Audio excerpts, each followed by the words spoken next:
All right, well, welcome to Guerrilla Discipleship. My name's Kevin Baker. I've got a special guest today. It's going to be great for you to get to know her. As always, I'm glad that you're with us. We are trying to do everything we can to help people understand what it means to be an everyday disciple maker, just that God's called us to have a lifestyle like Jesus where we see people, care about people, and introduce them to the God who loves them. So this is Oakdale Church's newest staff member. She is the student ministries pastor here. Her name is LaThania Barrett. LaThania, I'm just going to ask you to tell us a little bit about you. Sure. However you want to tell us. Okay, there's so much to share. I know. But I don't know. I guess I'll start with, my name's LaThania. There you go.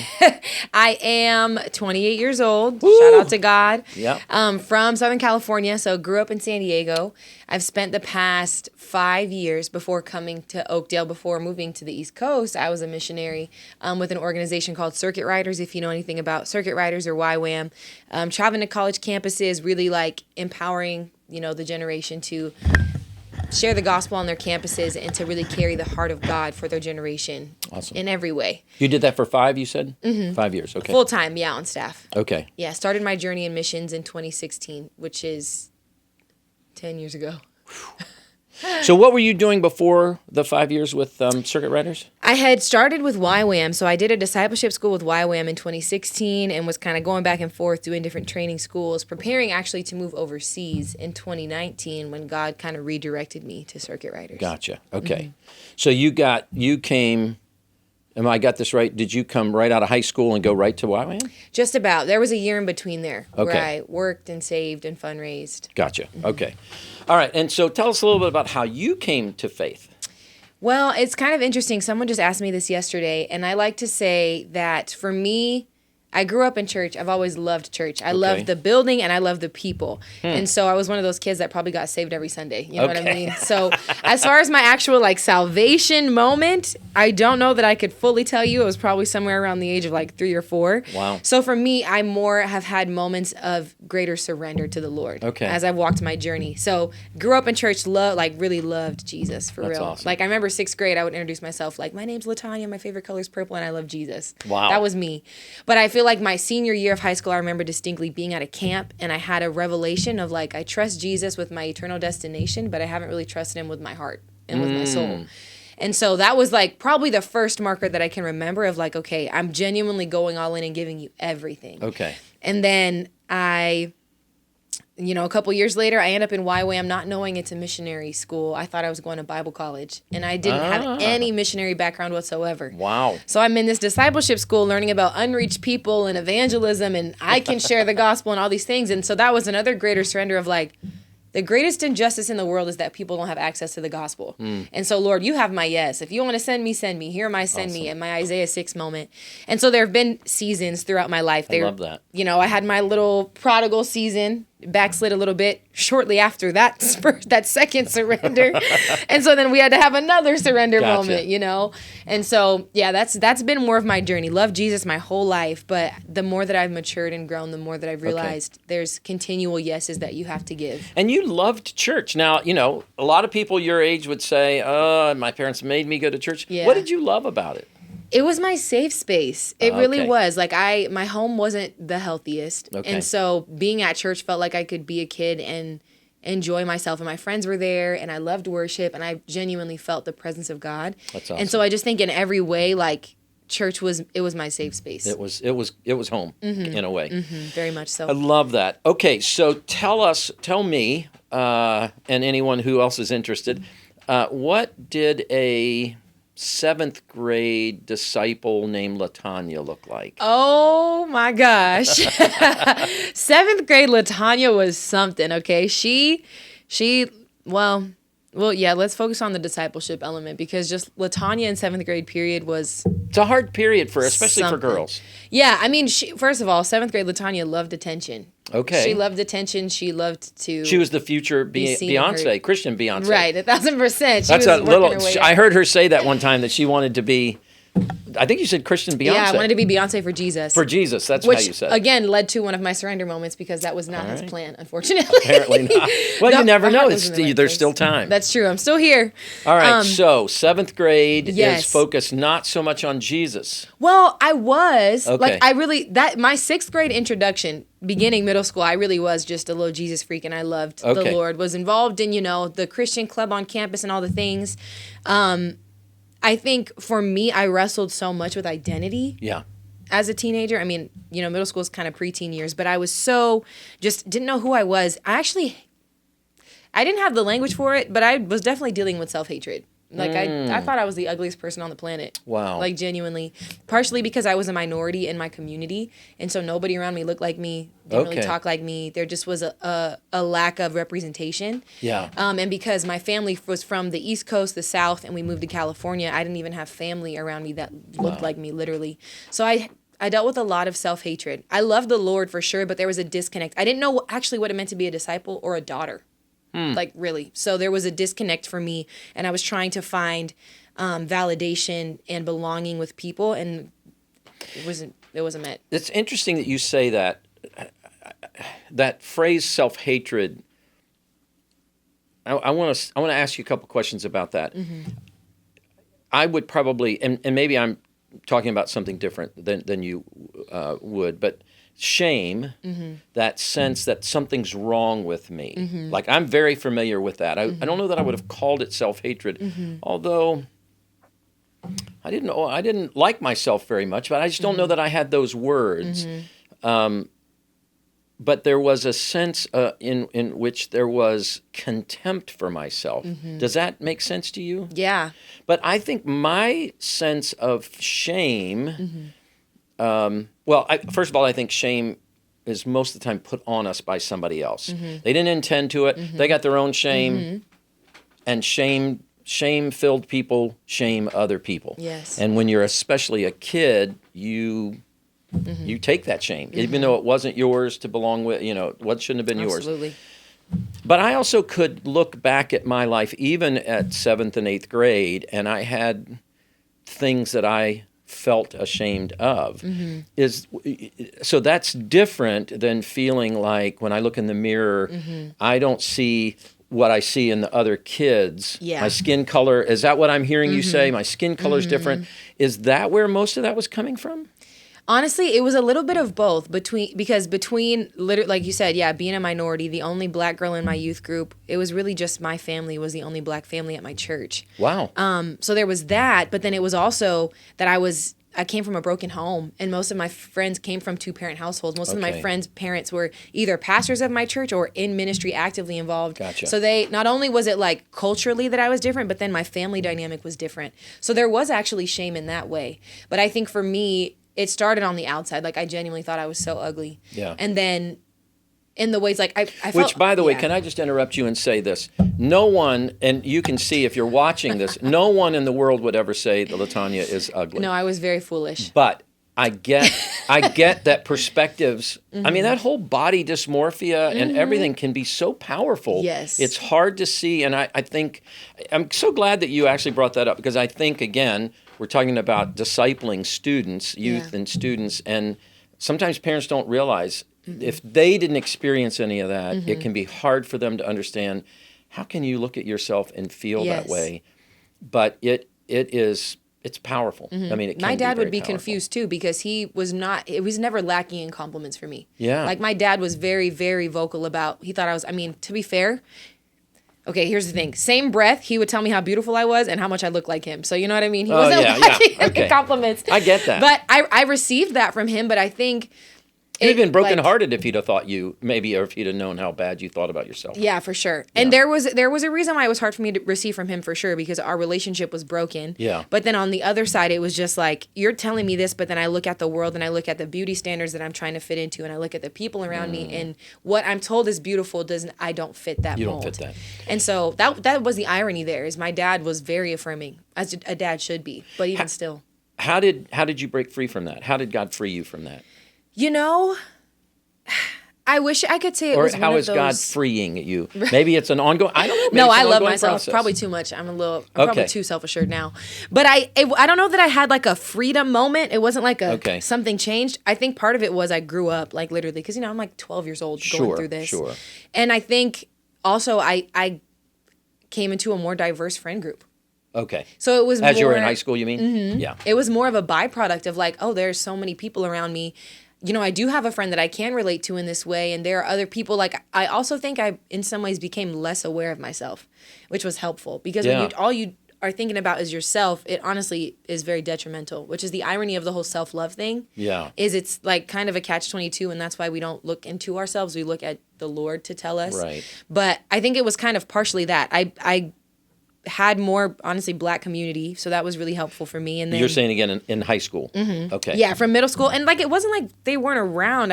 My middle school was fairly diverse because they call them magnet schools where they bus kids in from everywhere. Yeah. So my middle school and my high school both were, but I don't know. I just never made those connections. Your friend group, even though they were there, your friend group was not as diverse in middle school as it was in high school.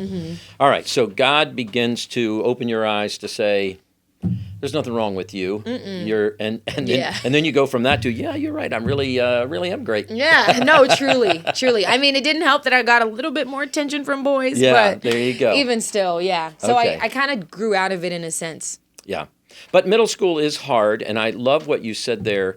And I think as a person who's not any longer 28 years old, when I was a kid, I mean, I think anybody. Identity issues are always there. You're trying to figure out who you are. Yes.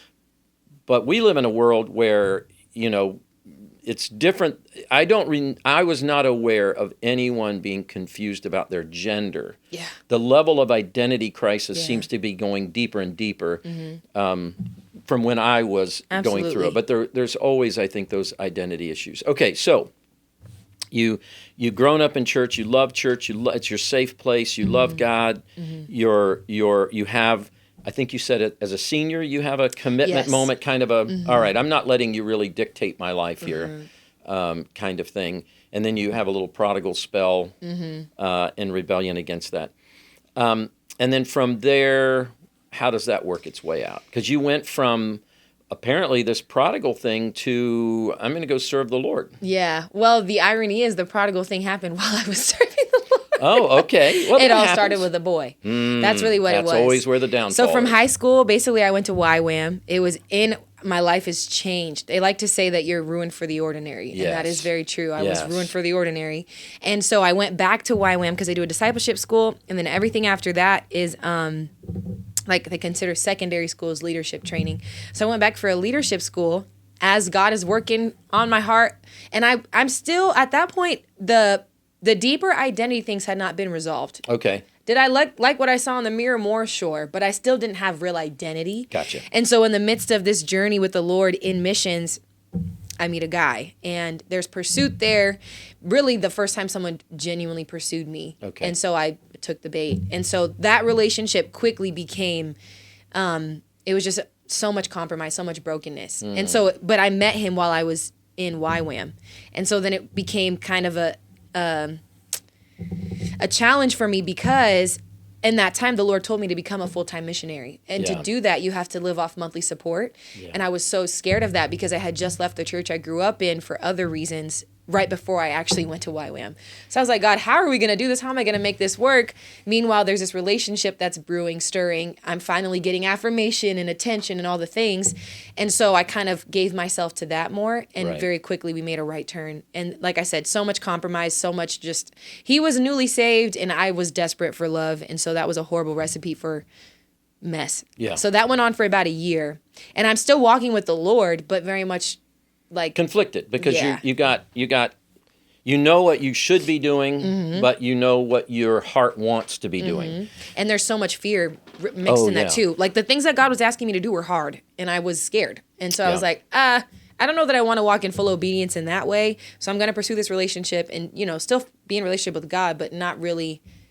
So if you could go back now, whatever it is, 10 years later, and talk to 18-year-old LaThania or whatever age she was, what would you say to her? I would say, leave that boy alone You know better. You can feel it. I knew it. I knew. I could show you the journal where I literally was like, I have no business with this dude. So leave that boy alone and just jump. Take the leap. Like, trust that God will have your back. Yeah. What would you say to her about her heart, though? Wouldn't you say, would you, because that's I don't want to criticize your advice to your 18-year-old self, but that was strong. What about the gentleness of, hey, I know that you are looking to know how loved you are, but this isn't going to give it to you. Yes. Yeah. But he will give it to you. Yeah. The irony is, the pain, and that's how I know that relationship blessed that man. We blessed that man. I prayed that the Lord would grab a hold of him. He's not walking with the Lord anymore, so Jesus bless him. Please. But right before I met him, I was in this whole process with God about boys and being boy crazy and all the things, and God literally told me that I needed to be single because there was something he wanted to do in my heart. Yeah. And I was down for it until I met this guy. Yeah. And so I would honestly tell myself, like, trust God, like, lean into the process. Remember what he said. Because I think that was it. And the process with the Lord, getting affirmation, really anything from the Lord, tends to take time. And so there was an invitation into a process with God, and then there was also an opportunity for a quick fix with this guy. Yeah. And I didn't submit to the process. I just decided to take the quick fix. Which, I want to draw an analogy here. And, of course, I didn't know where the Lord was going to take us, but I like where he's taking us. That I don't want this analogy to be offensive to you at all. It probably won't be. Don't worry. So you're awesome. But I think that was some of what you're talking about was the struggle with the woman at the well. Mm-hmm.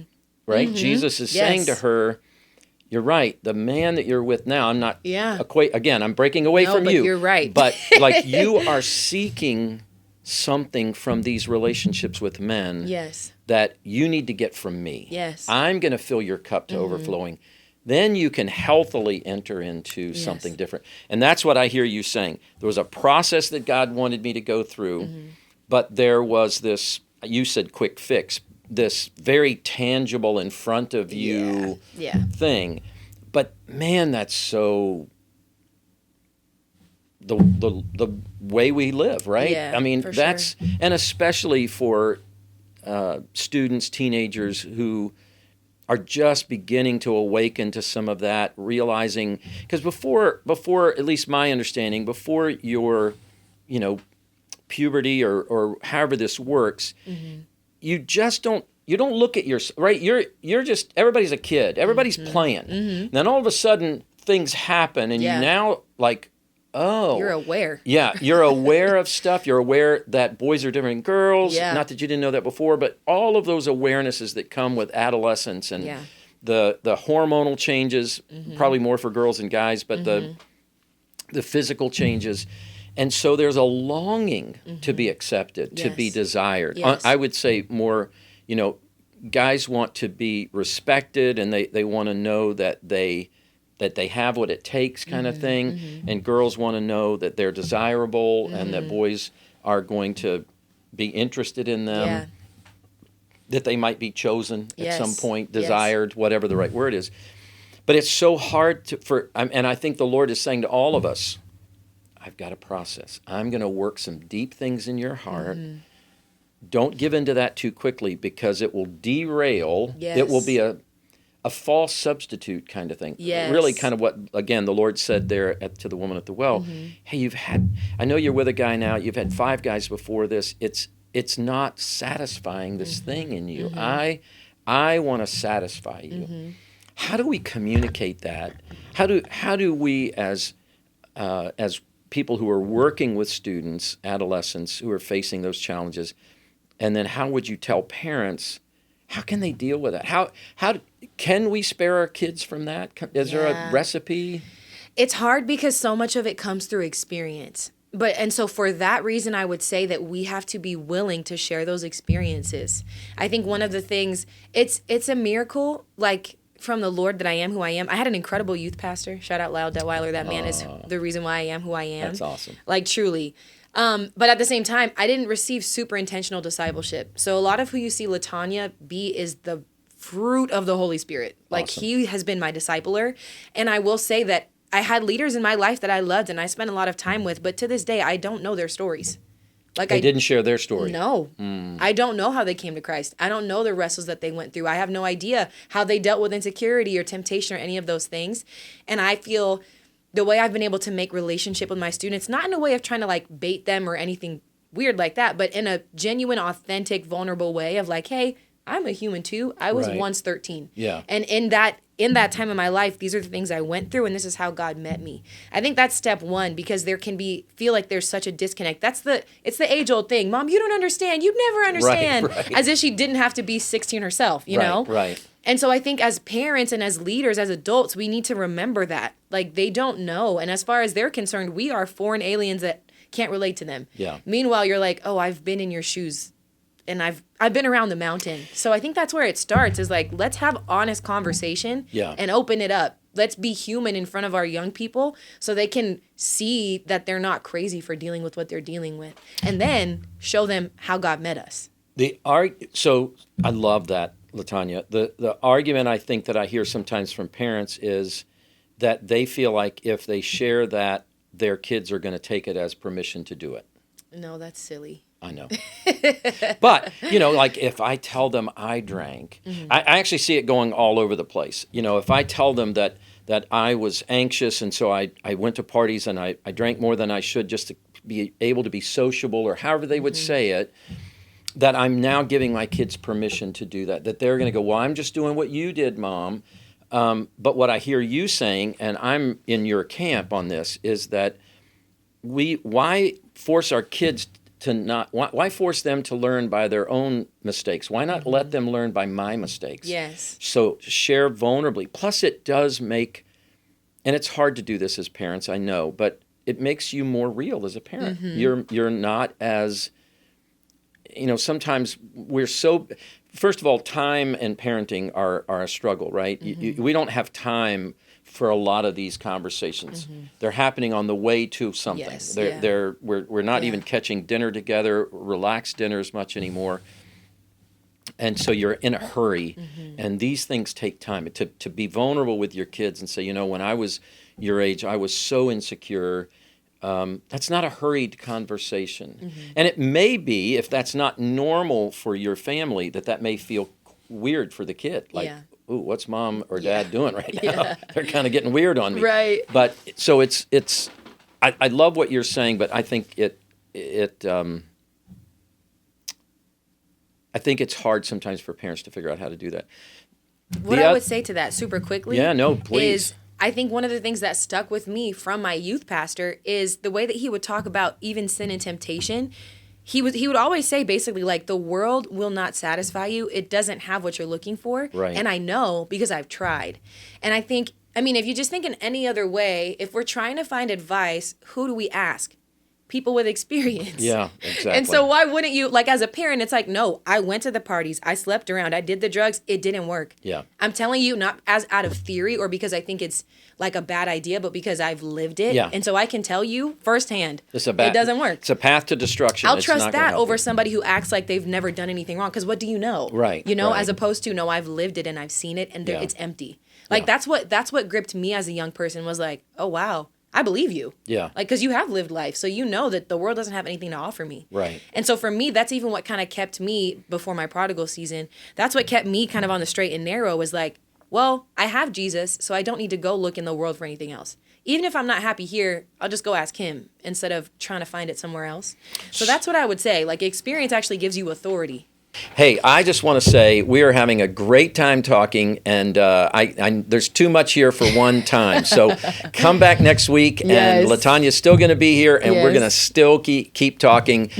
So come back. Thanks so much for being a part of Guerrilla Discipleship. If there's anything you want to have us talk about, always email me, kbaker@oakdale.church. You can make comments here. You could even reach out to LaThania You if sure you could. wanted. What's your email, LaThania? lbarrett@oakdale.church. 2 R's and 2 T's? Double R, double T. Double R, double T.